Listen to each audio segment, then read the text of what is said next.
वाल्मिकी शिक्षण प्रसारक मंडळ परभणी संचलित श्रीमती शांताबाई नखाते मागासवर्गीय मुलांची वसतिगृह रामपुरी खुर्द तालुका पाथरी जिल्हा परभणी येथे वसतिगृह 42 मुलांची आहे।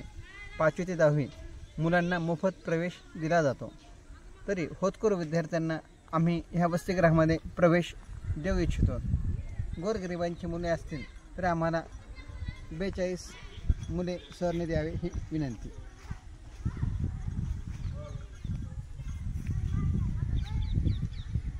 सर ही जी इमारत दिसती मागासवर्गीय मुलांची वसतिगृह श्रीमती शांताबाई नखाते, तर या ठिकाणी आपण विद्यार्थ्याची कशी काळजी घेता सर?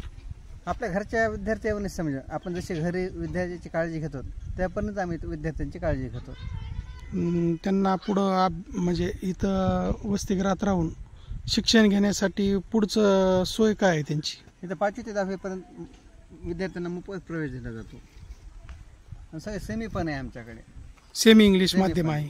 विद्यार्थ्यांना 20 विद्यार्थ्यांना जर प्रवेश घेतात आम्ही सेमी देतो। ग्रामीण भागामध्ये थोडं आमच्याकडे सेमी घेत नाही समजा। आणि सर ही जी शाळा आहे शांताबाई नखाते विद्यालय रामपुरी खुर्द तालुका पाथरी जिल्हा परभणी, ही कशामध्ये पहिली आली सर? मुख्यमंत्रीचं बक्षीस होतं आमच्या शाळेला, त्याच्यात प्रथम क्रमांक आलेला आहे। 2 लाखाचं बक्षीस मिळालेलं आहे। पुन्हा दुसऱ्या वर्षी पण द्वितीय आलेली, 2 बक्षीस आले। अभिनंदन सर तुमचं। शेळके सर आहेत, यांनी खूप प्रयत्न केलेले आहे। मुख्याध्यापक कोण म्हणा? शेळके सर। आणि संस्था अध्यक्ष अनिल रावजी नखाते साहेब। ते कशी काळजी घेतात विद्यार्थ्यांची? चांगली, आपल्या घरच्या प्रमाणात आम्हाला साहेबाचं जास्त लक्ष असतं, विद्यार्थ्यांना चांगलं लक्ष द्यावं। अशीच भरभराट हो तुमच्या शाळेची। हो, खूप मोठा कॅम्पस आहे आपल्या शाळेचा।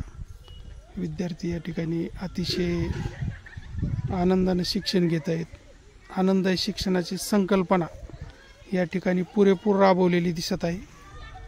अतिशय सुंदर अशी शाळा आणि गोदावरी नदीच्या काठावर या ठिकाणी रत्नेश्वर मंदिराच्या जवळच हे रामपुरी गाव आहे आणि या ठिकाणी